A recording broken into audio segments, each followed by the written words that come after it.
welcome to today's Daily Chronicle. Today is Friday, March 7th, 2025. The Key West testing shows cruise ships stir up as much sediment as a hurricane.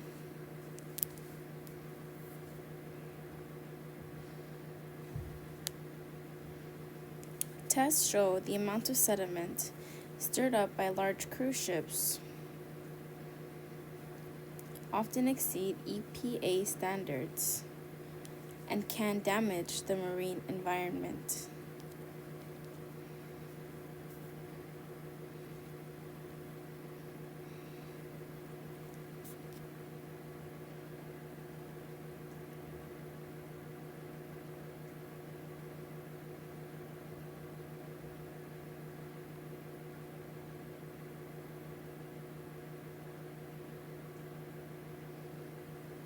Key West, Florida.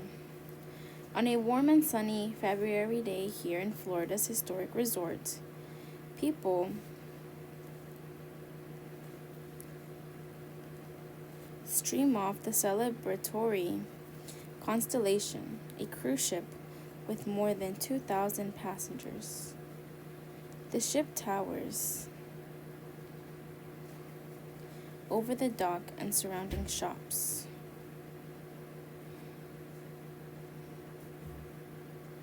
Not far away, there's a device in the harbor that has been keeping track of the area's water quality for more than a year.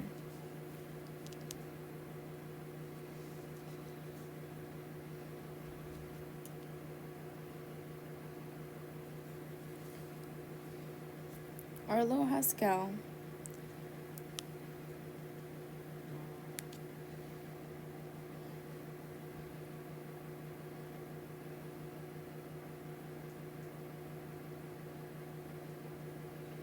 with the Key West Committee for Safer, Cleaner Ships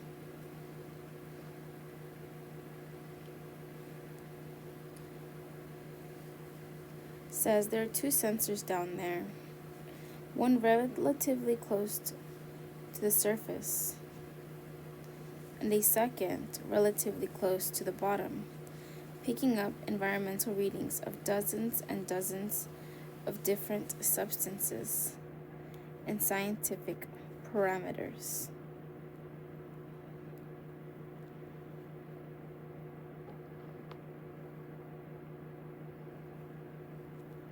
Key West has an uneasy relationship with the cruise ships that call on the island almost daily.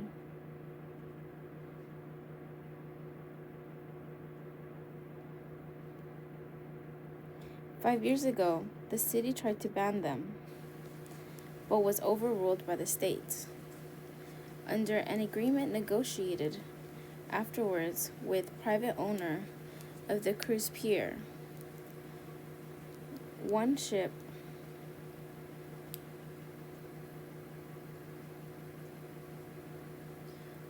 per day now can call on Key West. At the same time, the city adopted a law requiring it to monitor the quality of the cruise port. Haskell says a key issue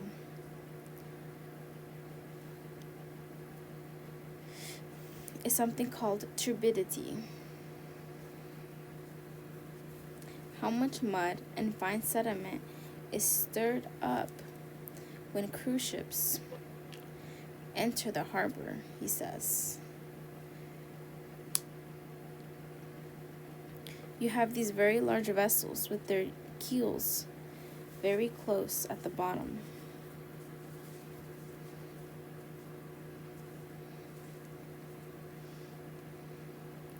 And what you see is a giant cloud of sediment, all slit.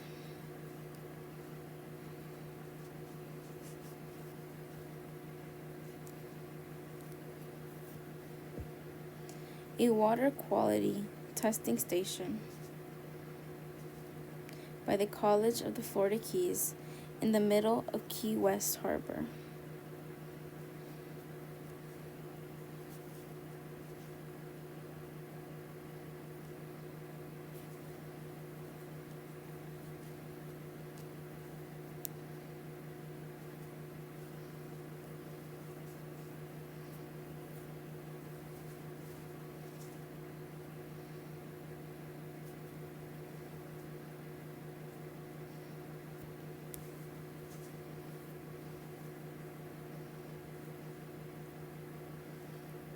In Key West, a local school, College of the Florida Keys, said it was willing to run the city water's quality tests. But a city commission meeting in November, Marine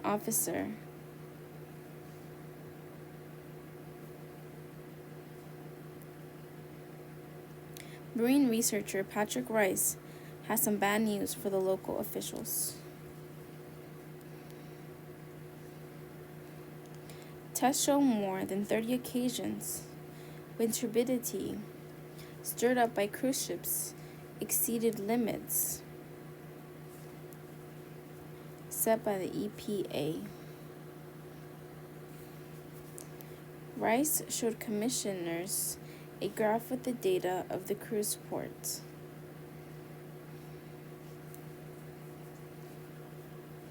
He said, "What you can see is on this particular day, one cruise ship had 2 turbidity events associated with it that exceeded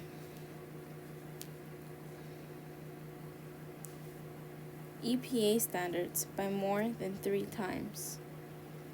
Rice said the monitors also recorded occasions where turbidity readings exceeded federal standards when hurricanes passed through.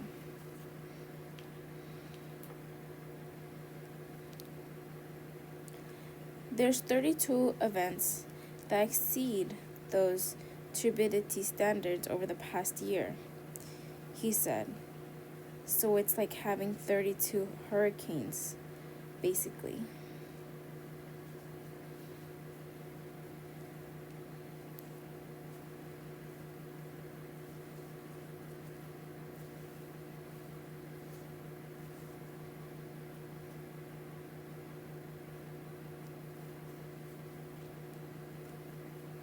Captain Will Benson is a fishing guide who cares a lot about water quality in the Keys, he says.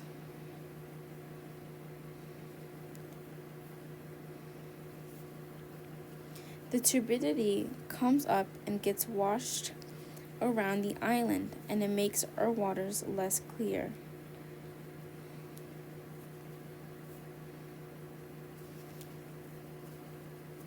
It has an impact on seagrasses. It has an impact on hard-bottom communities, and it has an impact on coral reef. In the cruise port, studies have shown, despite being located in an active waterway, marine life,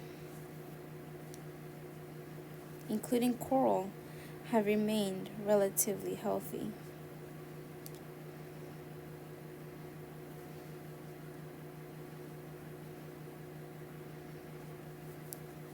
Elsewhere in the Keys, worsened water quality has been identified as one of the factors responsible for a decline in bonefish and tarpon, and the devastation of the Florida's coral reefs.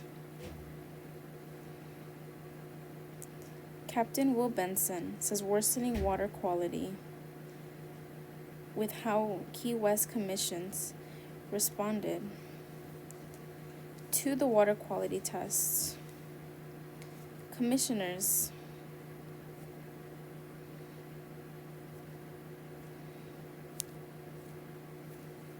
were particularly concerned about testing for turbidity, which raised a red flag about the impact of cruise ships.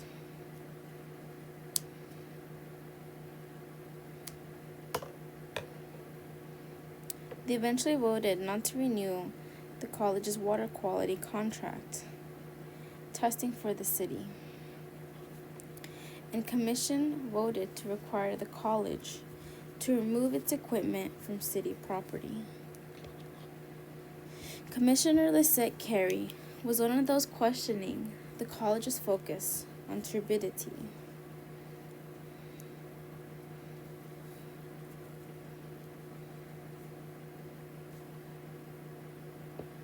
which she suggested serves the goals of those who are opposed to the large cruise ships. She said, I believe the responsible thing to do is to make sure we broaden the scope of our testing, to make sure we're not serving any one group in particular. To comply with the law, the Commission has begun looking for another organization or company to conduct water testing, a process likely to take several months or more. In the meantime, city-sponsored tests have been suspended, while cruise ships come and go almost daily.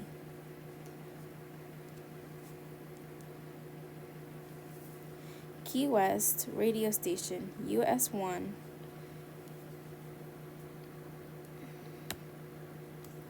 she said officials aren't putting politics over the environment. We are fully transparent, she said. We have nothing to hide. And we remain committed to ensuring water quality for our community.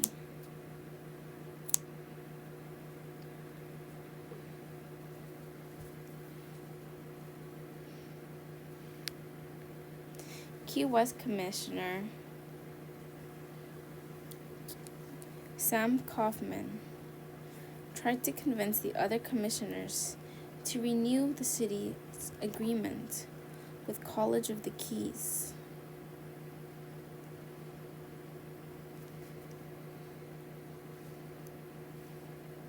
Or at least allow researchers to leave their equipment on the harbor. He was unsuccessful, but says this is an issue that locals and visitors care about.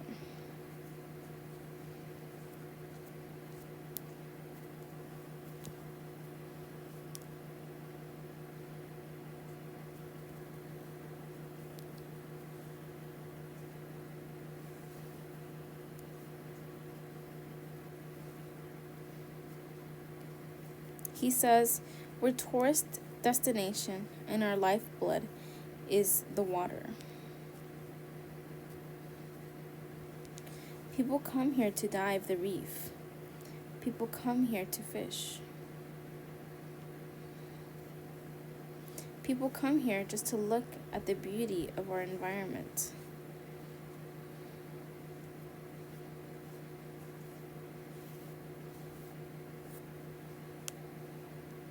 Kaufman says College of the Florida Keys has funding from the federal government and is likely to continue its work monitoring water quality with or without the city's operation.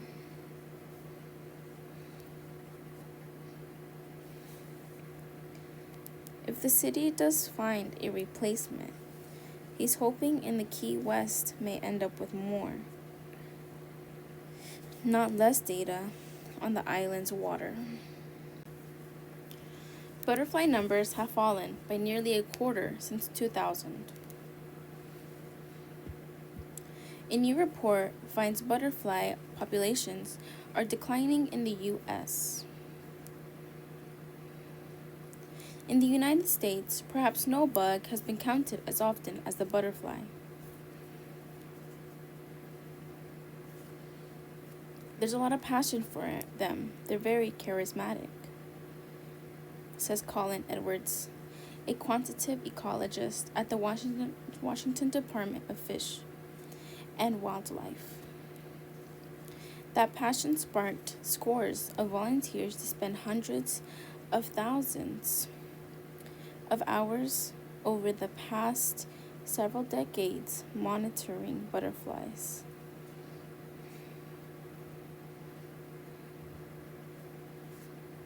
Frankly, the amount of volunteer effort in the U.S. gives us really one of the best insect data sets in the world, says Edwards.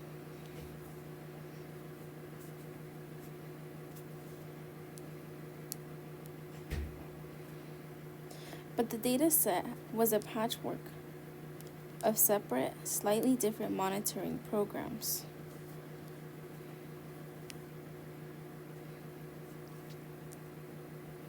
Scattered across the country.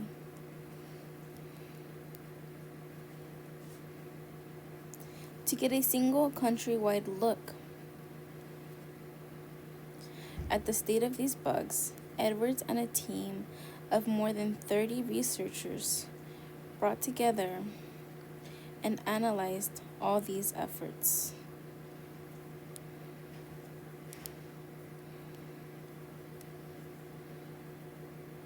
A total of 12.6 million butterfly sightings, researchers say.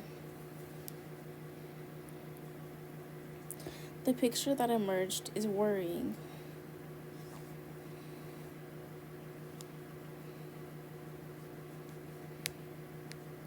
Since 2000, the number of butterflies in the United States has fallen by 22% on average.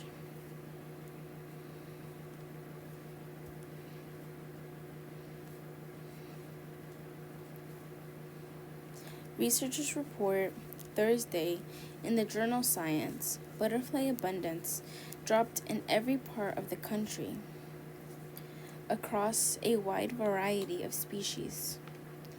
It doesn't sound like much, but 1 or 2% decline per year of any group is absolutely phenomenal when compared to over more than 1 decade,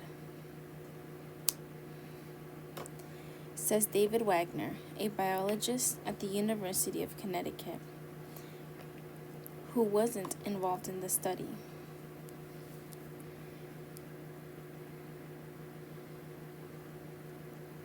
The tree of life is being denuded at percentage rates. Only about 3% of the 554 species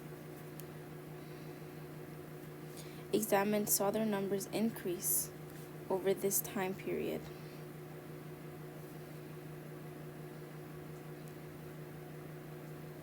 The more successful species tended to be the ones that thrive closer to human development, the researchers found.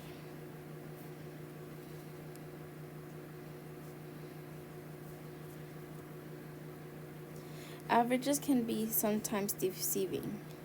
If big drops in a handful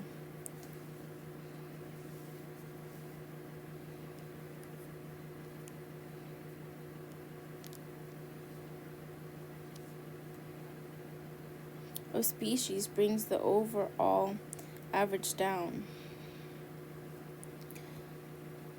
But that wasn't the case for this analysis, says Edwards. The median species declined by more than 40%. That was where it really hit me that this is really big.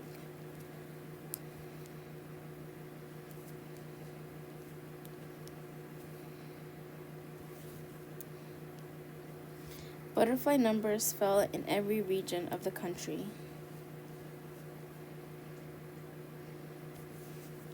Though the Southwest was the biggest drop. Overall, it didn't matter much if the butterflies were big or small.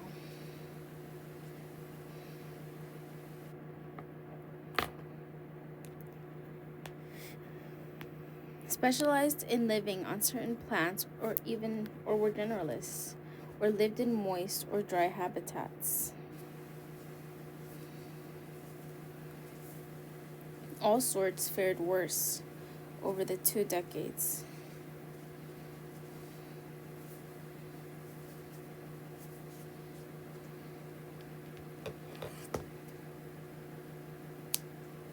When we see declines that are so widespread spatially and across traits, it's really apparent that a lot of the drivers are really big processes.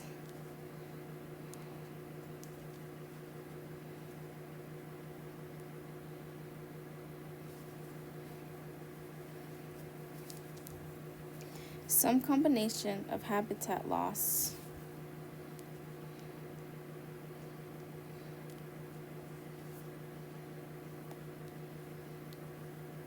pesticide use, and climate change, says Edwards.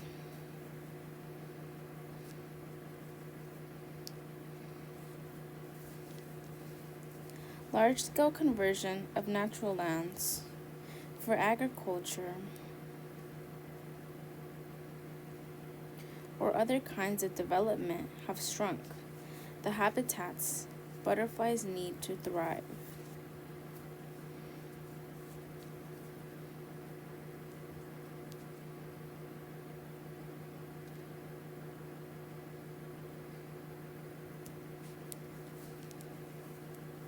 Pesticides used in farming are directly harming many species,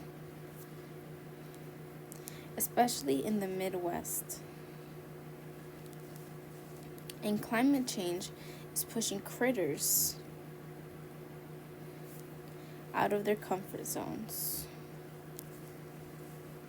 For instance, the researchers found butterflies in more northern regions were doing better.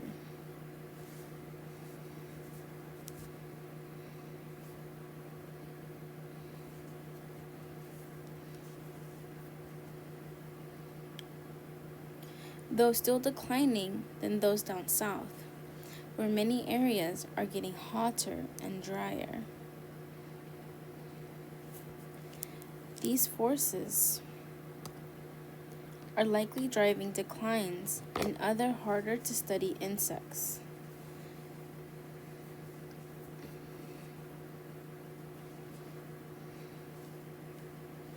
From beetles to wasps, says Wagner.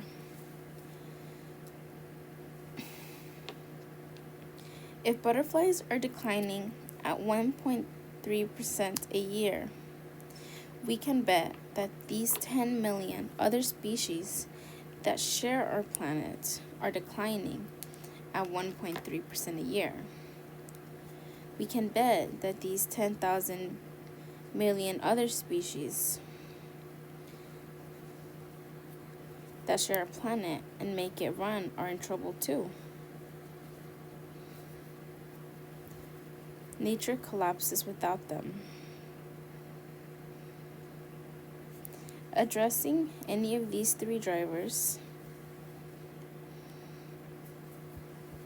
will take national or international action.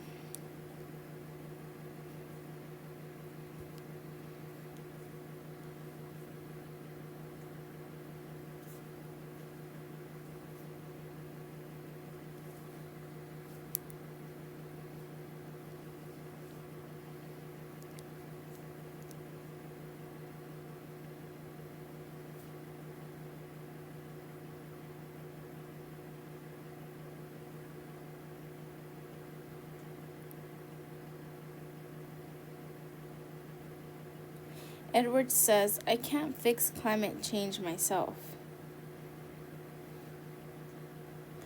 And that can feel really depressing and disempowering, he says.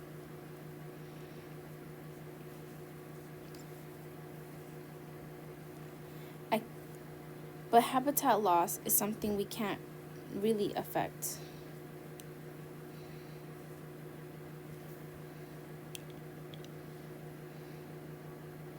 Cultivating pollinator-friendly plants in your backyard can provide food and nectar for caterpillars and butterflies.